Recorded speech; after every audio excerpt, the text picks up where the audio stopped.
Good morning, everyone. Welcome back.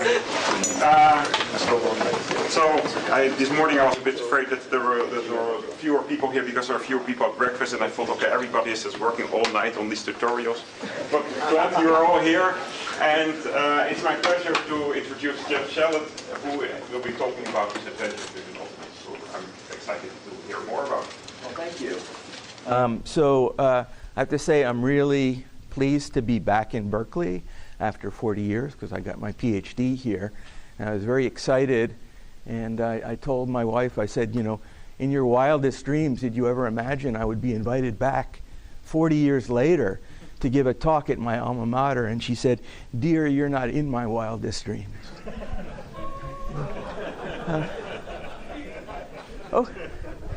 Okay, so with that, I will tell you a little bit about what I've been doing. So this is, at least for me, the familiar research paradigm in mathematics, or more specifically maybe discrete mathematics, where you have objects you can really get your hands on. So you examine the properties of some object that you're interested in, and you look at lots of examples. You formulate a conjecture, and maybe the conjecture is wrong. You go back and look at more examples, or you formulate a different conjecture. You probably know the famous story about Julia Robinson, who taught here for many years and was partially responsible for the solution of Hilbert's 10th problem. She was once asked to account for her time during the week, and she said Monday tried to prove theorem, Tuesday tried to prove theorem, Wednesday tried to prove theorem, Thursday tried to prove theorem, Friday theorem false. So. But if we're lucky, then we get to the last balloon here, and the theorem is proved, and we're happy. That's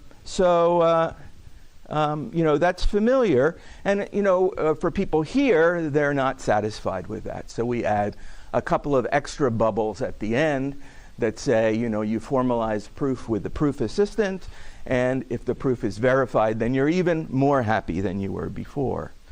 So what I want to propose is, at least in some limited domain that I had some success with, a different kind of research methodology, slightly different, where we have the mathematician who is examining, again, some properties of some object, and she is looking lots of examples, and she's formulating conjectures, but in parallel, she is looking around for some decidable logical theory that you could phrase your claims in. And then, you build the software, or more accurately, you get your graduate students to do that. And then when you're all done, you can formulate your conjecture, you can feed it into the decision procedure, and then you're happy because you get it more or less quickly, we would hope, an answer that said, hey, this is true, or hey, this is not true. So that's the kind of thing that I've been doing, and I've been having a lot of fun doing that. What are the advantages? Well, you don't always need to be very clever, because all you have to do is state your conjecture, and you can use the ordinary language of mathematics to do that. And sometimes, and this is really fun, you don't even have to know what it is you're trying to prove, because in the system that I use, it can generate the conjecture for you automatically in some cases. And the disadvantage, of course, is that there just aren't decision procedures for most of mathematics. And sometimes they take ridiculous amounts of space and time. And I'll define ridiculous later on. And finally, the proof that you get, maybe it doesn't give you much insight about why it's true. Hilbert's dream back a long time ago was to show that every true statement would have a proof. And Gödel killed that dream, and then you could modify this to, maybe there would be an algorithm to at least decide if something's provable, and that was killed by Turing. But some subclasses of problems are decidable.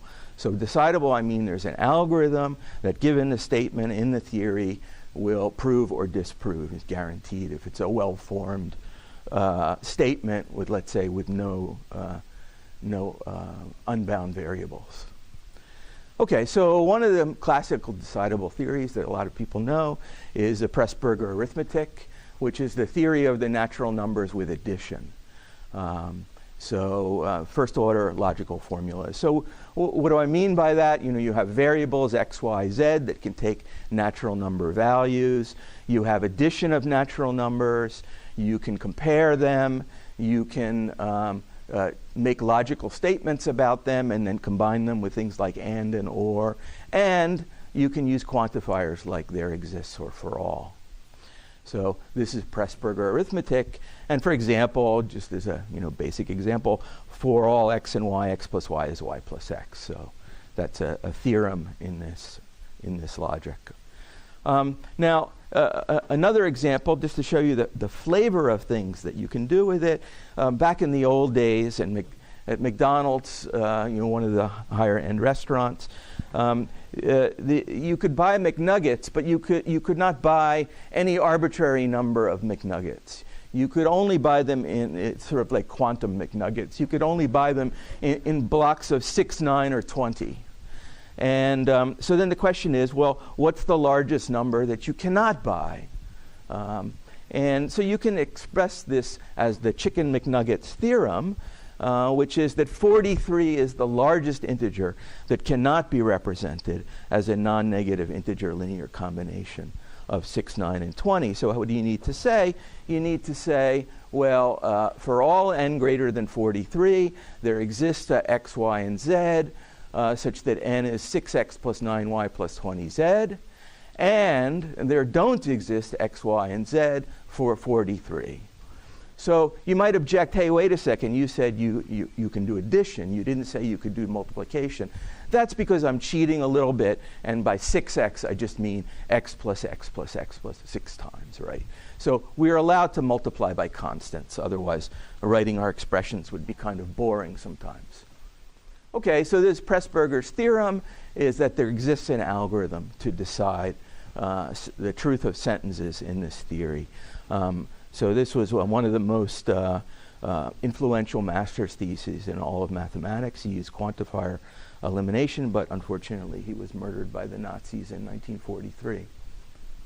Okay, so Buchi found a completely different proof of the theorem based on finite automata.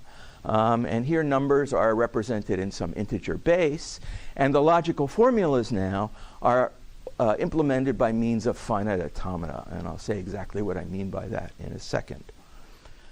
So just a refresher, very brief refresher for people who forget their finite automata theory. So a simple kind of model of a computer with finite memory. Memories are the states of the machine. The inputs are strings of symbols. The input is processed from left to right. The automaton looks in a table about which state to go to based on the current state and the current input letter.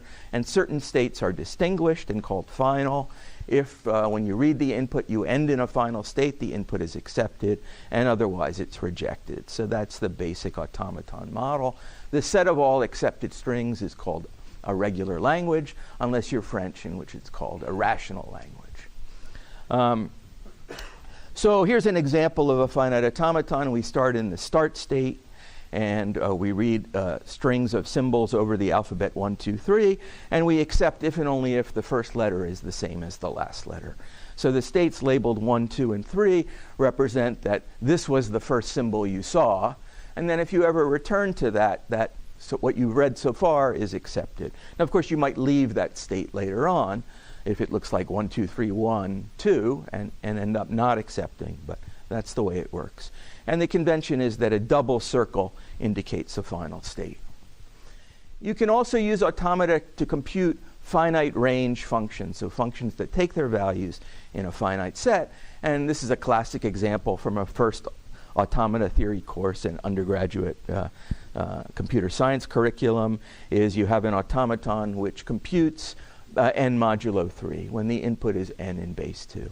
You have a state for each of the residue classes, and for example, if you're in the residue class 1, then when you read a 0, that's like multiplying the number you've seen so far by 2, so you should go to the residue class 2. Okay. So what's Walnut? Walnut is what I'm going to be talking about a lot of the time. It's an open source theorem prover that's based not just on Presburger arithmetic, but on a certain extension of Presburger arithmetic. So with Presburger arithmetic, you can do some things, but I would say not that much of genuine mathematical interest on its own. That is, the kinds of things that you can state are not typically the kinds of theorems you would publish in a journal. It is useful, nevertheless, for people doing things like analysis of finite state systems and program analysis and so forth, but it doesn't really result in publishable pure mathematics. So Walnut can prove these claims, and it's not a general purpose proof assistant or anything like that. It's been used in lots of papers and books. There's a list on my webpage that you can get to of over 100 papers and books. And the kinds of things it can do is verify existing theorems. So, sometimes there'll be a long proof, tedious proof by induction with many cases, and you can just replace it all just by stating the theorem. We found some false results in the literature, and I wouldn't claim they are important errors. They're easily correctable errors, but it's fun that it was able to find them. On several occasions, we've been able to resolve some previously unproved conjectures and proving lots of new results. And in some cases, the proofs generated by Walnut are still the only known proofs for the claims. So just to see what it looks like when you actually use it, the black line at the top is the Chicken McNuggets theorem. And the part in red is how you would type it in Walnut. And I just want to point out a couple of things.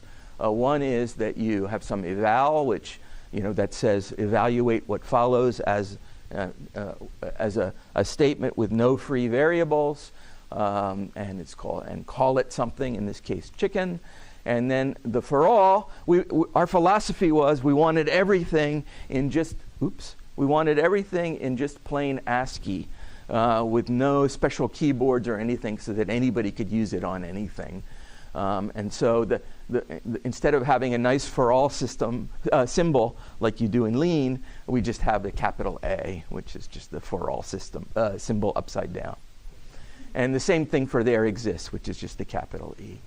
So you can see that it's basically the same thing. We use the ampersand for the and we use the twiddle for the not, and it says true.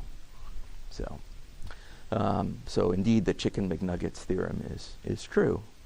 Okay, so what system is it based on? It's based on this small extension of Presburger arithmetic. The small extension of Presburger arithmetic just adds the ability to compute a certain function, vk of n. Vk of n is the largest power of k dividing n. I don't mean the exponent of the largest power, but the power itself. So for example, V2 of 24 is 8, because 8 is the largest power of 2, dividing 24. Now actually in Buchi's paper, he made a little mistake. He talked about the exponent of the largest power, and in fact that is not the same theory at all. But it was corrected later. So with this really tiny addition to the theory, we can now verify statements and prove theorems of genuine mathematical interest, things that have been published for, in some case, more than 100 years. It's the kind of thing we can just do kind of instantly. And it's based on this logical theory that was started by Buchi and then corrected and extended by a number of people, including Véronique Bruyère in Belgium. And this extended theory, that is Presburger plus Vk of n, is called Buchi arithmetic. Now you can also extend it to bases other than base k. You can represent your numbers in lots of different ways. For example, in the Fibonacci representation system, if you've ever heard of that. And these kinds of extensions are due to French mathematician Christiane Fruny and her collaborators. And this has all been implemented in Walnut, and the original architect of Walnut was somebody that some of you may know because he was visiting here as a postdoc, Hamoun Mousavi. Yeah, quick question. Quickly, maybe you'll get to it. So is it also beefed up with some kind of a library, the way MathNet plus? To some extent, yes. Yeah. So the question was, is there a library? And there is. The Walnut community has more or less only come together fairly recently. Until fairly recently, it was just me and my students and a few collaborators. And now there's more interest in making it kind of a more group effort. So I look forward to anyone who wants to participate. Okay, so many old results from the literature can be verified and many new ones can be proved. So just a quick explanation of how it works, although that won't be my main focus.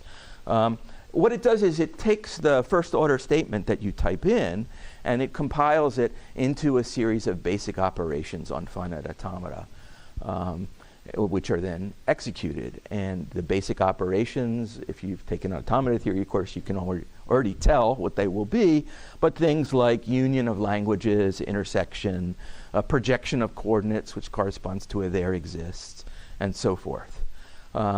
If the expression contains free variables, then the automaton that you get at the end is accepting tuples of integers represented somehow, like base k, for which the expression takes on the value true.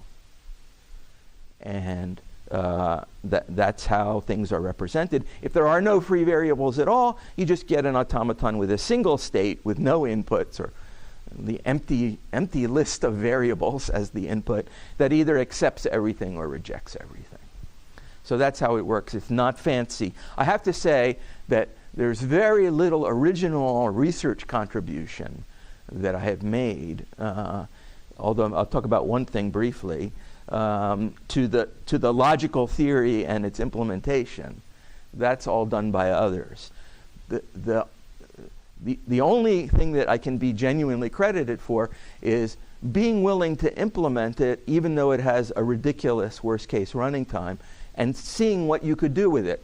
Up until then, nobody thought you could do anything with it because the worst case running time was so awful. It's 2 to the 2 to the 2 to the 2 to the p of n, where the number of 2's is the number of quantifiers. And p is some polynomial in the total size of the first order expression. Well, that's non-elementary. That's what that's called. And of course, that's very bad. You know, if you have 6 2's, then if p of n is even 1, you're in deep trouble. So I think too many people were scared away by this worst case running time because it's not what we see in practice most of the time. So an implementation often succeeds in verifying statements in the theory in a reasonable amount of time and space. In some case microseconds, in some case a minute, in some cases an hour, in some cases a day. But so what can we prove things about? The kinds of things that we can prove things about are the k automatic sequences, and the larger class too, but for example. And these are infinite sequences that take their values in a finite set and are computed by a finite state machine. So an automaton that given n as input in some base, the output provided by the last state reached is a sub n. So if you know any of these things, then you know them. Examples are things like the 2A Morse sequence, the Rudin-Shapiro sequence, the infinite Fibonacci binary word, Sturmian words, which is an uncountable class of sequences, but what we can, it's actually possible to handle that whole class, and that was done by some other people that I participated with, but the ones that are implemented in Walnut are for quadratic slope, paper folding words, which is another uncountable class of sequences, and so forth. So we can actually prove theorems about uncountable classes of sequences. We can say for every sequence in this class, that, this is the property that it has. Okay, so the canonical example, the one that everybody talks about, is this 2A Morse sequence. So this is a sequence of zeros and ones that looks like what I have there. And it's a sequence that comes up in a lot of different areas and has a lot of properties that people have been interested in. So I'll just give you as an example. This one is, one where you have to work a tiny bit to show what you want. I think it illustrates the kind of thing that Walnut can do. Although admittedly it's perhaps a somewhat obscure area to talk about, but it's about bordered words. So I'm going to use the term word, string, block, all to mean the same thing, a contiguous block of symbols. So a word is bordered if it begins and ends with the same word in a non-trivial way. So if it can be written as UVU, where U is non-empty, and otherwise it's unbordered. For example, the English word ionization begins and ends with ION. So that's a bordered word.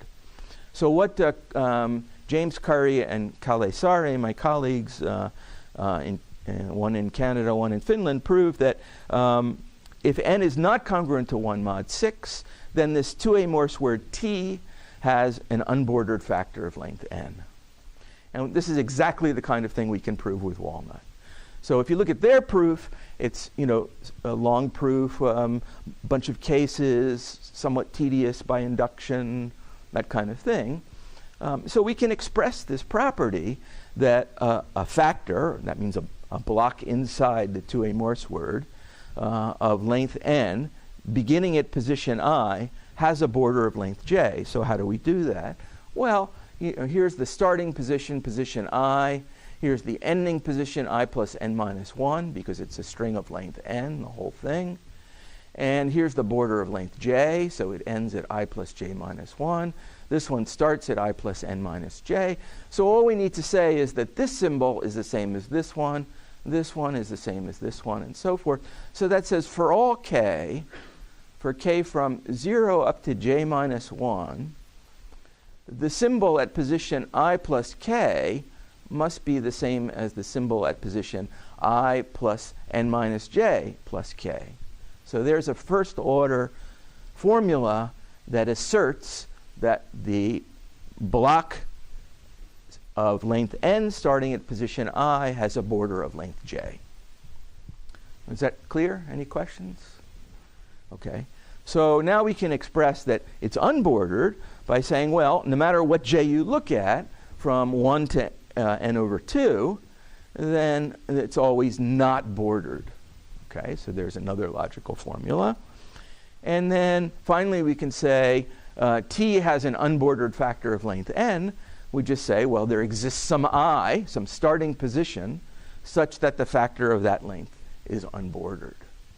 Okay, so we translate this all to Walnut. Here the black line is the first order logical statement in normal mathematical notation, and the red line below it is how you would type it into Walnut. And I think it's pretty clear. Here I've used def because I'm defining an automaton for later use that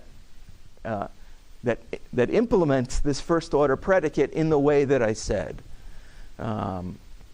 So as you can see, it looks pretty much the same. So it's not like it's a lot of work translating these things into Walnut's language. And then finally at the very end we get curry. Curry is the property. The curry of n tells you whether there's an unbordered factor of length n. And now we can prove the Curry-Saari theorem. So it says if n is not congruent to 1 mod 6, and here I've implemented mod just by saying n minus 6 times the floor of n over 6.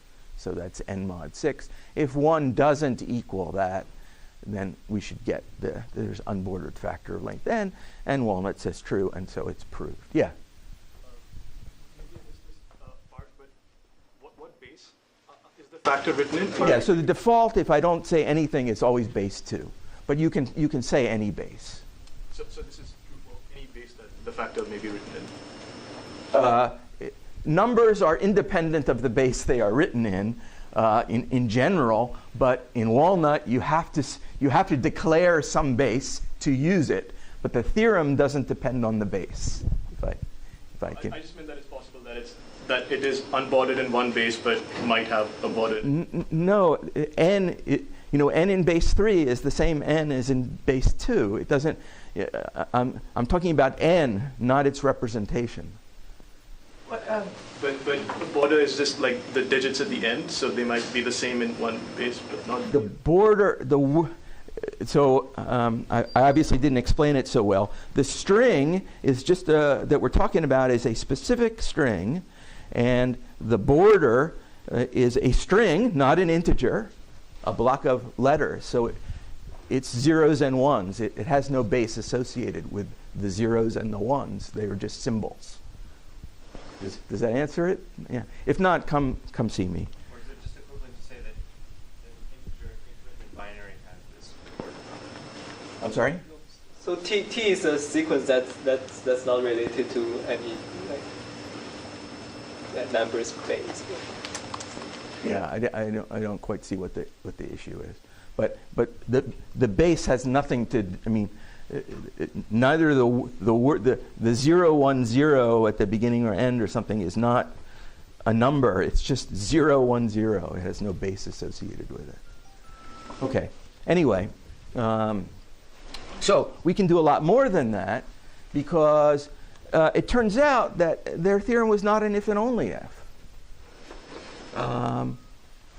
That there are words of length congruent to 1 mod 6, like this one right here, which is an unbordered factor of length 31. So, I mean, maybe you have to do a little work there to convince yourself that it's unbordered, but it is. So that appears somewhere into a more sequence. And so we didn't get an if and only if. But getting the if and only if is exactly what Walnut is good at. And because Curry turns out to be just a 6-state automaton. And what does it represent? What does it recognize? It recognizes the base 2 representation of all n for which t has a length n unbordered factor. Okay, well, so if you look at this, you see there's only one non-accepting state, namely 4. So in other words, every length n has an unbordered factor unless its base 2 representation of n takes you to state 4, and so if you know what a regular expression is, then we say, well, it has an unbordered factor if and only if n in base 2 doesn't belong to the language specified by that regular expression.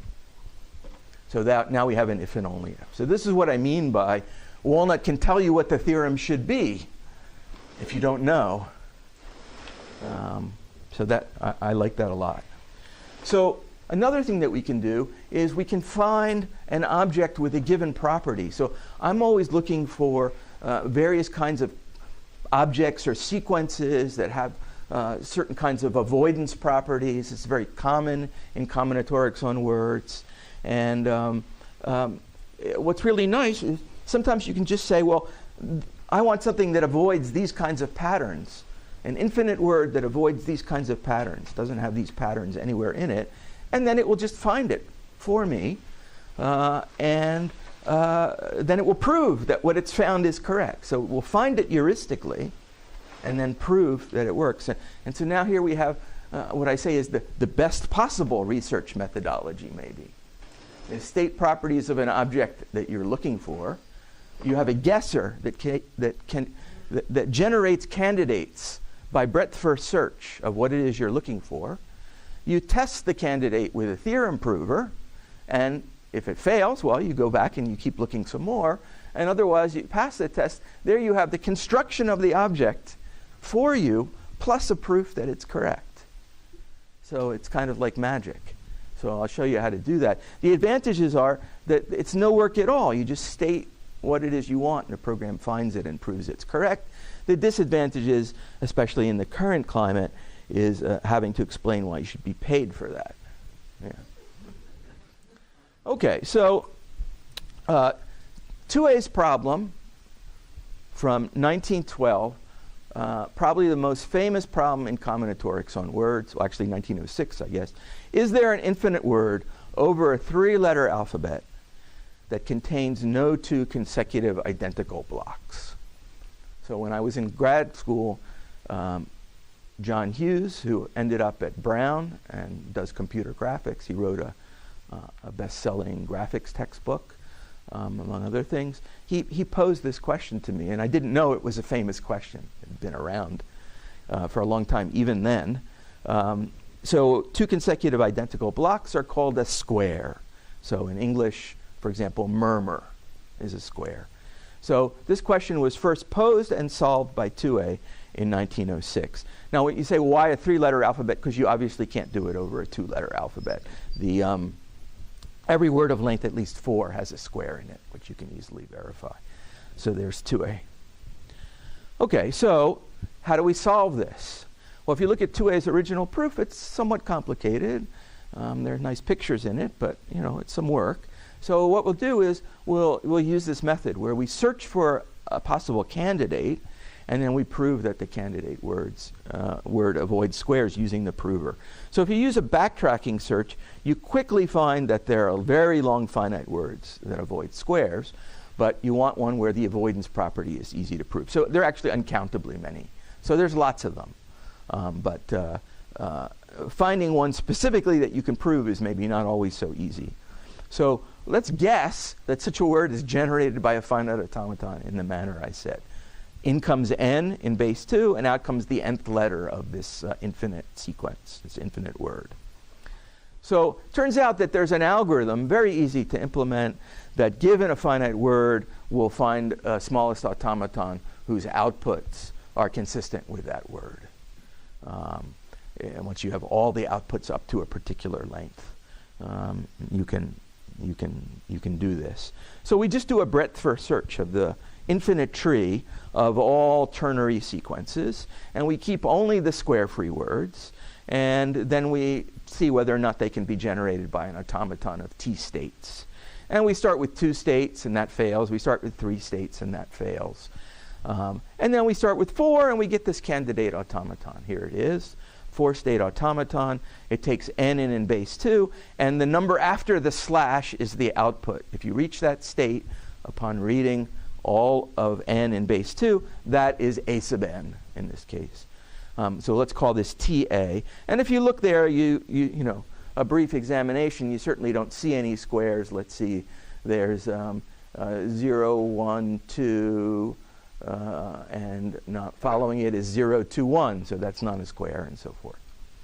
So, but how do we prove this? Well, Walnut can do that. So we just write down what it means to be square-free, and since you saw the bordered one, I'm sure you can interpret this now. If it's square-free, there just isn't a starting point and an n such that the symbol at position I plus t is the same as the symbol at position I plus n plus t for all t from 0 to n minus 1. And then we run it. This time I run a Walnut with a more verbose output, just so you can see. The largest intermediate automaton had only 25 states. So in principle, you could do this by hand if you wanted to. Not a difficult calculation. And so it's true. So we found this infinite square-free sequence and proved it correct. And by the way, this is one of the ones that 2A found and talked about. Okay, another application. I like to do number theory. So additive number theory is something that a lot of people are interested in. You know, Waring's theorem is probably one of the more famous ones. Every number, for each k, there's a number such that every sufficiently large n is the sum of k jth powers, right? So, every number is the sum of 4 squares, for example. It's Lagrange's theorem. So what do we care about in additive number theory? We're given some set of the natural numbers S, and we want to know what can be written as the sum of k numbers chosen from S. K is some fixed parameter. And you can say distinct, or not necessarily distinct, or exactly k, or at most k. Can we represent every single element of n that way, like in Lagrange's theorem? Can we represent all sufficiently large elements that way? That's the kinds of things that we're interested in. And there's a huge theory of such things. And Goldbach's conjecture is probably one of the more famous one that's still unsolved. So these are all first order statements, which means that we can solve all the problems of additive number theory for this small class of automatic sequences. So for example, take S to be this set. Now, John Conway called these the odious numbers, which I don't think is a great name for them. But these are the numbers which in the 2A Morse sequence, the corresponding index is equal to 1. Another way to say that is these are the numbers with an odd number of 1 bits in their base 2 expansion. Okay, so a theorem. I just picked a theorem kind of randomly out of the air, not that this is a particularly deep theorem. But every sufficiently large natural number is the sum of 3 distinct odious numbers. Okay, so we can express that in Walnut, and probably you know how to write stuff like that now. Here I say I isn't j, and I isn't k, and j isn't k, but n is equal to I plus j plus k. And they're all, this @ sign is just saying the value of the sequence at that element is 1. And Walnut gives you back true for this. So we've proved the theorem. So we can do a bunch of stuff with this.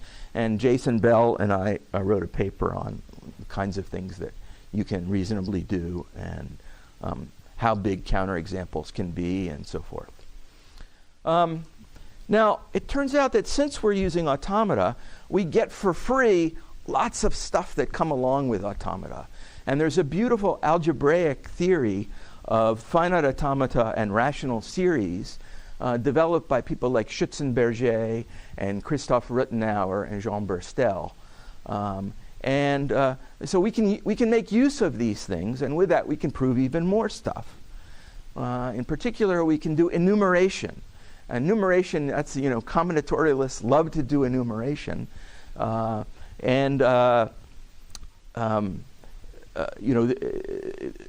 Many things aren't decidable, but some things are. So suppose we have an automaton computing a Boolean function of 2 arguments I and n, and we want to compute the number of I for which fin is true. Let's call that g of n. Then from the automaton we can find what's called a linear representation for this function g. G of n is, well, you pre-multiply by a vector, a 1 by t vector. Then you multiply by gamma, which is a matrix-valued morphism applied to x, which is the base k representation of n. And then you post-multiply by w. And that's the value of g of n. So this gives a very efficient way, using polylog amount of arithmetic, to compute g of n. Given 2 linear representations, we can decide if they represent the same function. That's really critical. So we can test many conjectures about the number of representations.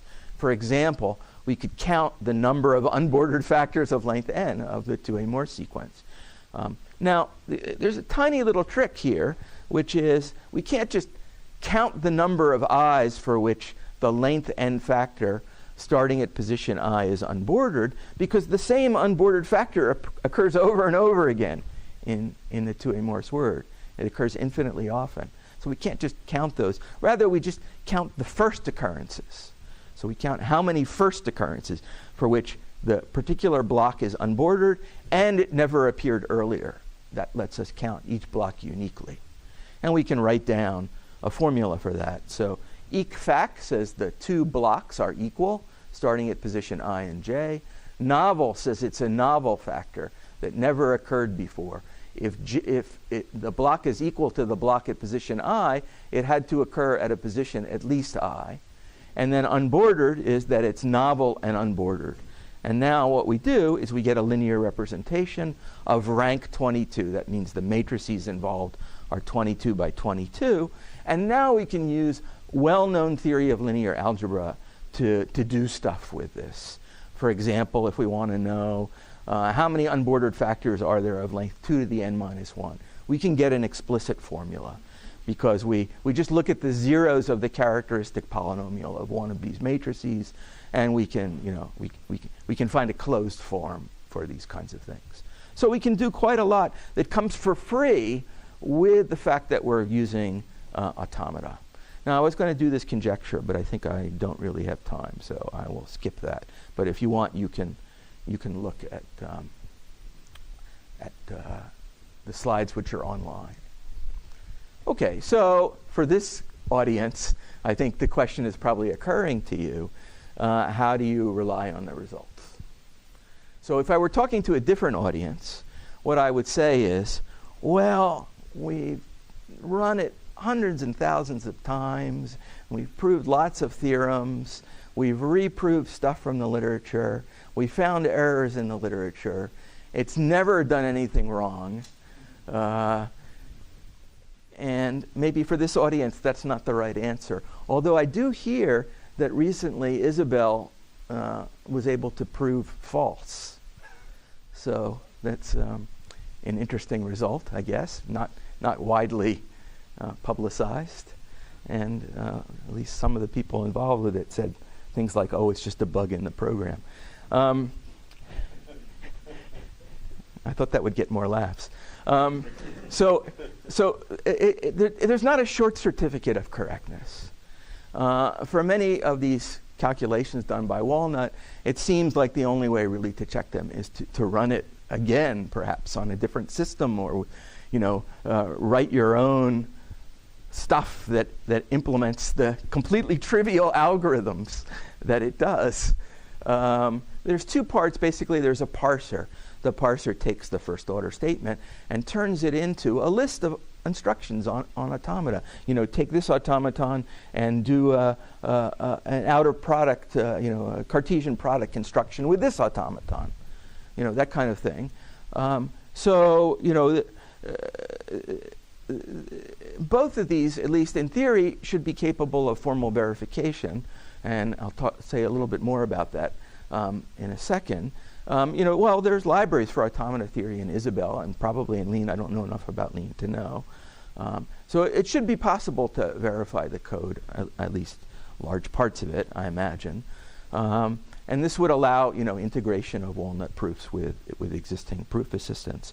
But this is not something I know a lot about, and one reason why I was so happy to come here is to learn about what other people are doing and possibly convince some of you to join and make a nice project out of it. Now, one of the problems I mentioned is that sometimes Walnut queries run for a really long time. And there doesn't seem to be any easy way to predict when this is. So let's look at this. This is about the Fibonacci word. This is an interesting infinite word that you get by taking this morphism and finding its fixed point starting with 0. So it's an infinite fixed point over the alphabet 0, 1, and 2. And one of the most basic things we want to do whenever we have an infinite word is decide whether two blocks are the same, one at position I and one at position J. It's like one of the most basic building blocks of things you want to know about it. Now, when you try to run this using this Walnut command, which looks innocuous, it only has one quantifier, so it's only exponentially bad, then it generates an intermediate automaton with more than 250 million states. And I never actually was able to figure out exactly how many. I still don't know. Even though eventually, once you get this intermediate automaton and you minimize it and do other things with it, you eventually boil down to an automaton of 26 states. So the intermediate automata are very, very large compared to the result. As I said, this is one of the most basic predicates, so we need to be able to compute this efficiently. So the only slightly new idea is that we can get rid of this exponential time problem for certain kinds of predicates, and luckily it's exactly the kinds that we want to be able to do, like this one. You can generate this automaton from the ground up using Anglin's algorithm. So Anglin's algorithm learns the automaton for a regular language with the help of a teacher. So when presented with a word, the teacher says, yes, that's in L, or no, it's not in L. And then you can also present the teacher with a candidate automaton for the language. You say, here's the automaton, is it correct? If it's correct, you're done. You have the automaton for the language. Otherwise, the teacher gives you a counterexample, a word that's in the language, the symmetric difference of the language generated by A and L. So here's an analogy, is you're trying to build a house. And what you have is, you have a pile of rubble here, and here's the construction guy, and here's the master builder. And what the construction guy does is, at every stage, he can pick up an item, like a brick, and then say, does it go in this place? And the master builder looks and she says, oh, yes or no. So if it does, you can put the brick there. And furthermore, you can also query the master builder whether you're done. You can say, is the house done? And if it is done, then you're good, and otherwise the master builder gives a counterexample, like in this case it says it's missing part of the roof. And thanks to ChatGPT for the cartoons here. So to generate this eq-fac predicate, we can ask Walnut to be the teacher. It can actually teach itself what the right automaton is. So what's the language? The language is the representations of triples, I, J, N, such that the block of position I and the block of position J of length N are the same. And so when I ask it about a specific triple, I can say, is this triple IJN wrong? And so I can just ask it on this predicate, and I get an automaton out of it, and then I can search with breadth first search to see if it accepts anything. And if it accepts something, it's found a counterexample, and otherwise there's no counterexample. And so it can do membership queries on this that don't involve any quantifiers. No quantifiers there, just building an automaton, searching with breadth first search. And now suppose we have a given candidate automaton. Here's where the fun part is. This eq-fac is self-verifying, also called self-reducible, in the following sense. A given automaton A computes this correctly if and only if, for all I and j, it says the factor of length 0 at position I and position j are identical. So it answers true for that. And it answers true for ij and n plus 1 if and only if it answers true correctly on ij and n, and the symbol at position I plus n is that at j plus n. Right. So here A is the automaton that you are claiming computes the eq-fac predicate correctly. X is the underlying sequence. Now, these things are, in principle, much easier to compute because they involve A, which is small. You're building it from the ground up. And so we can check these with Walnut. And it turns out that Walnut can also give you a counterexample and everything. So the theorem is we can construct the eq-fac predicate in time polynomial in the number of states of the original automaton and the result. So we don't know how big the result could be. It could be huge because there is this for all. But there's no intermediate automata that minimize down that we need to worry about. Just to check. Yeah. So in anyone's algorithm, he models it as if there's somebody gives her like a counters examples and membership testing. So for you, that's A. That's the user. I mean, in some sense, it's you. Yes. Well, it's building the automaton. A. A is what's simple. A is the And that's what you're using. A is the current guess that Walnut has found. Okay. Yeah. So Walnut is playing the role of this oracle that Angwin assumes. Yes. Yeah. Okay. So another thing that's interesting, and these are future challenges. So now I turn it over to you. I'll try to go fairly quickly. We saw that this one takes a lot of time and space because it generates this large intermediate automaton. Now here's something a little weird. If we just rephrase this predicate, it says the same thing, just in a different way. Here, U starts at I and goes to I plus n, and V does the same thing starting at j. This gives us a much smaller intermediate automata. It only has 300,000 states. And in 30 seconds of CPU time, we get the result. Why? What's different about it? So, just some substitution of variables. So why do they have such different behavior? I don't know. Can we predict which kinds of queries might take inordinate amount of time and space? Now, obviously, you can't do it in general, but could we have some heuristics to automatically rewrite them into equivalent statements that don't use ridiculous amounts of resources? I already talked about some sort of baby machine learning. Using a SAT solver. So we integrated a SAT solver into something we were doing. It turns out that that you can construct an automaton with the following interesting property. You feed in 2 to the n represented in Fibonacci representation.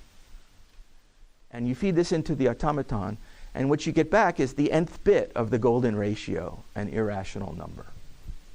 Seems very unlikely that such an automaton should exist, but it does. And the problem is that the construction that we get, we're not guaranteed that it is minimal for the sparse class of inputs we are interested in, which is just the representation of powers of 2 in Fibonacci representation. That is a very sparse language. So we can use SAT solvers, and we did, to try to prove that the automata that we found were minimal, and we were surprised to find that they weren't always minimal. But after a little bit more thought, we figured out why that was, but it was still a little bit of a surprise. Another thing is I would like to integrate, with tools like Lean to prove not only you get this proof, but you get a verified proof. And finally, some auto formalization where we have natural language specifications coming in and getting first order queries out that we can just process. So again, looking for collaborators if anybody wants to do this or has grad students that might be interested in doing that. So to sum up, decision procedures are rare, I admit, but they can be really useful in limited domains. Decision procedures can be combined with existing techniques to resolve conjectures. I had to skip the thing about Dombey's conjecture, but you can go look at it. Even a non-elementary worst case running time may not reflect the running time in practice. So be bold. Don't be scared. Implement whatever procedure you want. See whether you can do anything with it. And I'll give a demo and a tutorial, more details today at 4 p.m. in room 116. Be glad to talk about Walnut anytime. Don't be put off by the mask. And there's actually a Walnut tutorial you can look at this URL. If you go to my talks page, there's also a link to the tutorial. The Walnut theorem prover is available here, also on my homepage. You can just Google me. There's a Discord server. There's a book available at fine bookstores everywhere. The Logical Approach to Automatic Sequences has lots of nice pictures, and that's it. Thank you very much.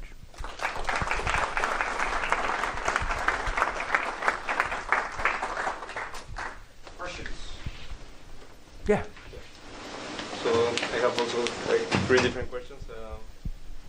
Have you tried to use Walnut to prove the result that we saw yesterday for Pythagorean triples? That's the first question. Yeah, so it can't square, right? So it's very limited. You can't. So I was ready for that. Limits to the approach. Here's a sequence that's generated as a fixed point of a morphism. You start at A, and you iterate on A. You get an infinite word.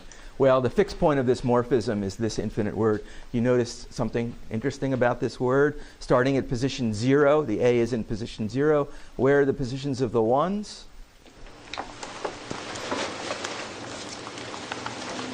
Powers of 2? Squares, right? Squares.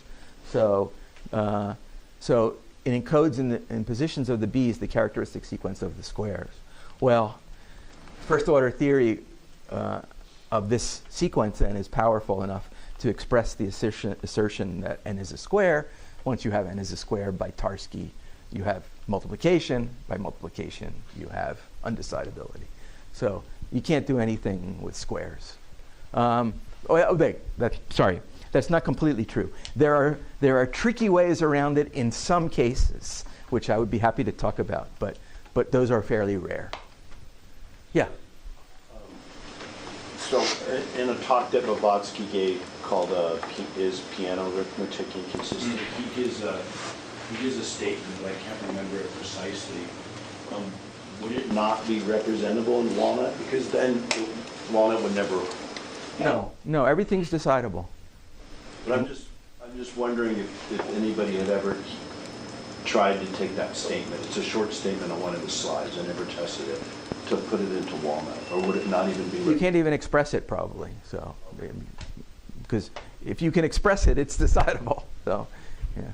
Okay, so but by default, the way to express in Walnut limits, so you can't. Yes, right. You have a very limited vocabulary. That's what I was basically asking. Yeah. Jeremy? So you mentioned the possibility of verifying Walnut or parts of Walnut in Lean. So we're in luck. So there's a talented master's student at Carnegie Mellon who's working on that. Greater luck, he's here in the room. So. Terrific. Great. I'd be happy to talk with you. And so I'm delighted. Some data structure like verification. I'm delighted to hear that. Yeah, great. Yeah. You mentioned Engelen's algorithm next to machine learning. So can you elaborate what exactly is vision as collaboration? No, I was just saying, it may be not machine learning in the sense that most people here would think of it, but it is machine learning. I mean, it's a learning algorithm. That's all. Didn't mean to say anything more than that. Yeah. So I know there is an algorithm to compute the Frobenius number of the numerical semigroups. Can you compare the computation time of this algorithm with the computation done by Walnut? Yeah. So,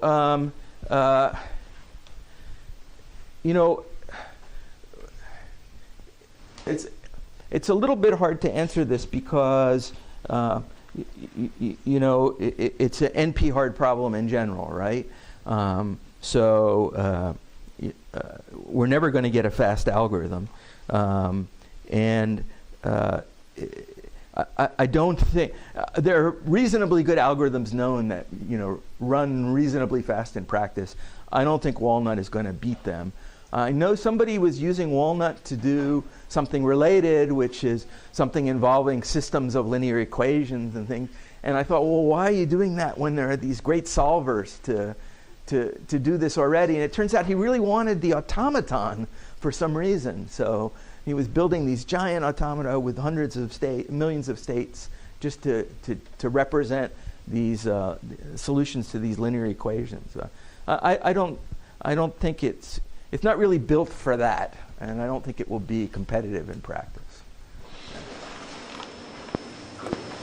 Why is it called Walnut? Well, that's Hamoun Mousavi's choice, and Hamoun said that walnut looks like a brain.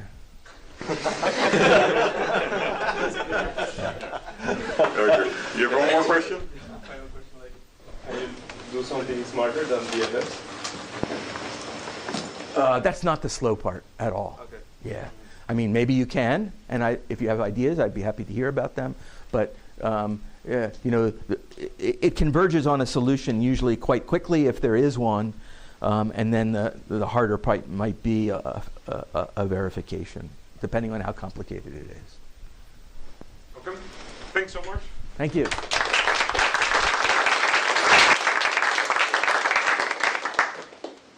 So, next talk is by Emily Rue. Not